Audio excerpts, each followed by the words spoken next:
Hey there, everyone. Thanks again for tuning into Sin's Workshop. Hope we're all having a great day. Okay, so today we're going to be talking about We Are the Ashes, We Are the Fire. Just so you know, this is a novel about rape and victims of rape, survivors of rape. So, if you are a victim, please go into this book warned. That's my trigger warning for you right now. So in this video, we are going to be talking about that stuff. Anyway, let's get into it. So the book follows M. Morales. The book is a young adult contemporary novel, and it is written in both prose and verse, which is interesting. I do like it when novels kind of mix up writing styles in order to tell a story. And the thing is, there are two stories that are going on in this novel, but sometimes when I read books that have like two different stories going on, it feels like it's like they should be two separate stories. That's not the case with this novel. So once again, it follows M. Morales. Her sister was raped at college. Now she has a lot of she has a lot of guilt and anger because, and this isn't a spoiler, this is what I'm about to tell you. This isn't a spoil. It does happen right at the beginning of the book, but is also referenced in the book synopsis. So M pushed her sister to go to court. That is always a tough thing for victims because you're putting them on the stand and they are forced to relive that pain. For many of them, it's like they're being raped all over again. So, the jury comes back. It's a unanimous guilty verdict. She encouraged her sister to go for it, to get the full conviction. And, her sister does. And remarkably enough, the jury comes back and they say guilty on all counts. That's a win right there. However, the judge makes a decision of time served. Unfortunately, I think it's horrible how realistic that is. And this is another reason why I think victims don't pursue it. Because it's very intrusive. Because they have to relive that horror again. Because there is no guarantee that their abuser, their rapist, this person who stripped them to their core, without their consent, and they have to relive that and be restripped again on the stand during cross-examination if they're on the stand. I think this is why, to go through all that, to suffer all that, and then to not get that verdict you want, it's very disheartening for a lot of victims out there. But that's just an unfortunate side effect of society. I think with the Me Too moment, we are growing beyond that, but it's still a struggle. It's still a fight. And people who falsify accounts as well, they definitely don't make it easy for true victims and real survivors as well. So I do want to say that. Please don't lie. Don't lie about being raped. Because you know what? You are making it very hard for actual victims to come forward and be believed. That's my opinion, because I do know people who have been raped and they decided to keep it to themselves because it's like, well, no one's going to believe me. So I think we need to step away from that mentality, and people need to stop lying as well. And I think that's also something that's incredibly powerful about this novel. When the judge comes back with his verdict, M is so filled with anger and rage that she just blurts out she wishes she had a sword to the media. And of course, it's a whole media frenzy, because of course she just says, I wish I had a sword.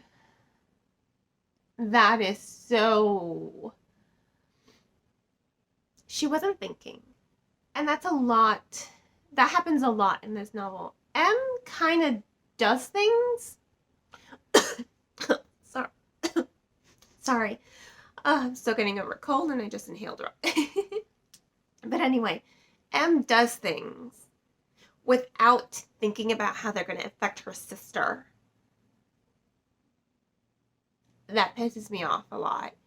But it's also believable. It's also realistic. I don't hate her for it. I completely understand where she's coming from. That's another thing.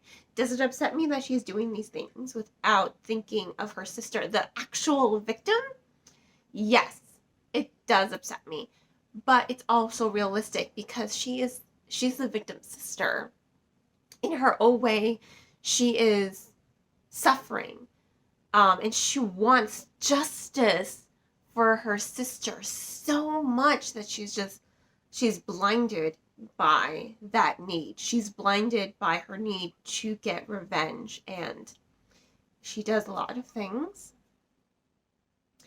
that backlash on her sister. She's not thinking things through. She's on the school newspaper in her high school. She does an op-ed. She publishes it online. She makes tweet. It goes viral. I mean, she's not thinking about the pain, because what she's doing is every time she does something like that, she's forcing her sister to relive it again. She's encouraging people to, not purposefully, understandably, but she's giving the bullies a chance to have their own voice. And for M, she just doesn't understand. The entire novel is her just trying to figure it out.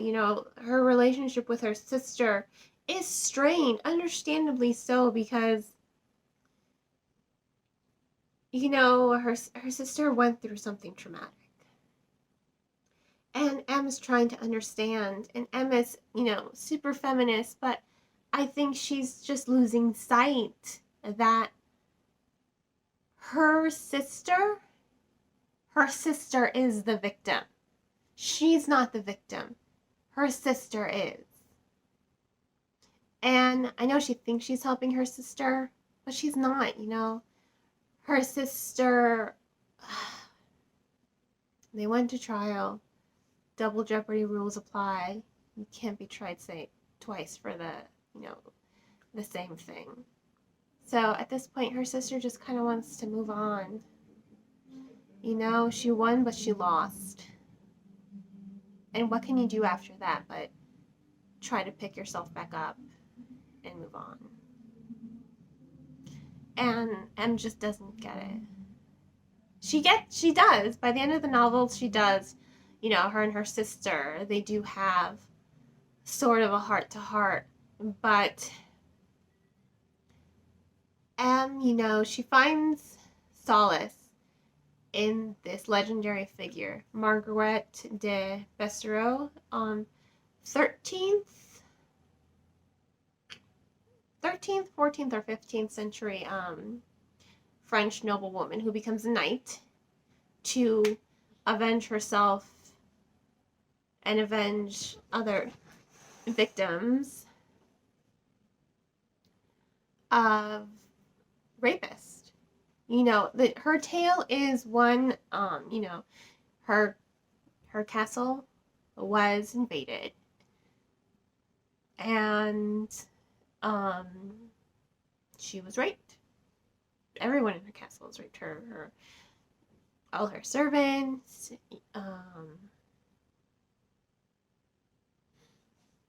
her servants, herself, everyone, her handmaiden, everyone was raped. Um, and so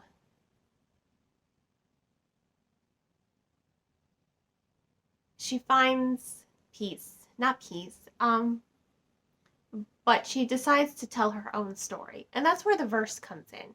You know, it's really wonderful to read these parts about the story that she's writing about Margaret. And I love how you're really seeing M.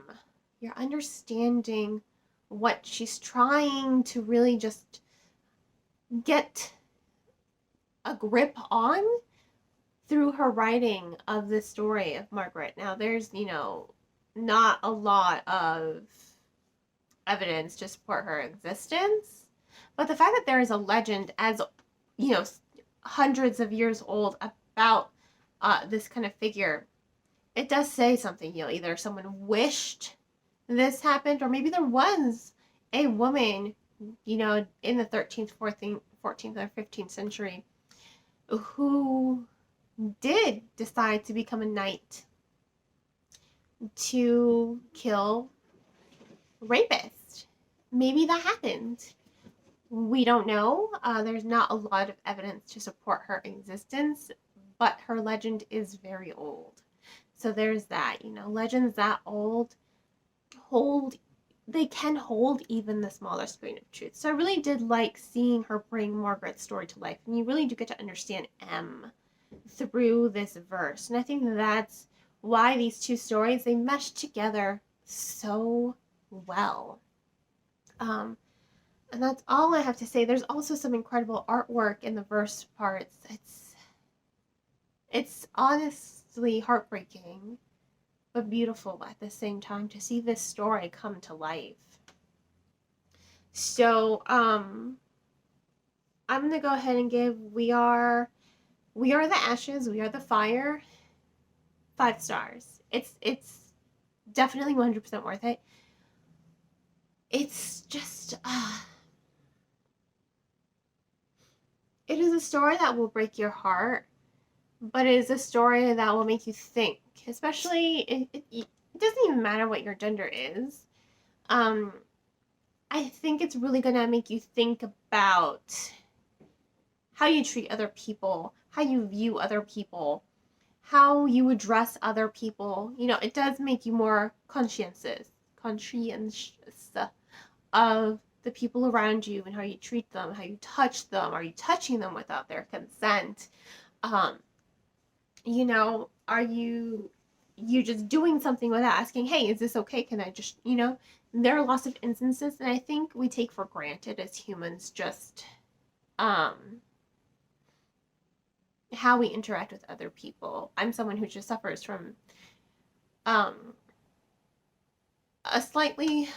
suffer from anxiety, and I can't handle lots of people around me. I get really fidgety, I get very uncomfortable.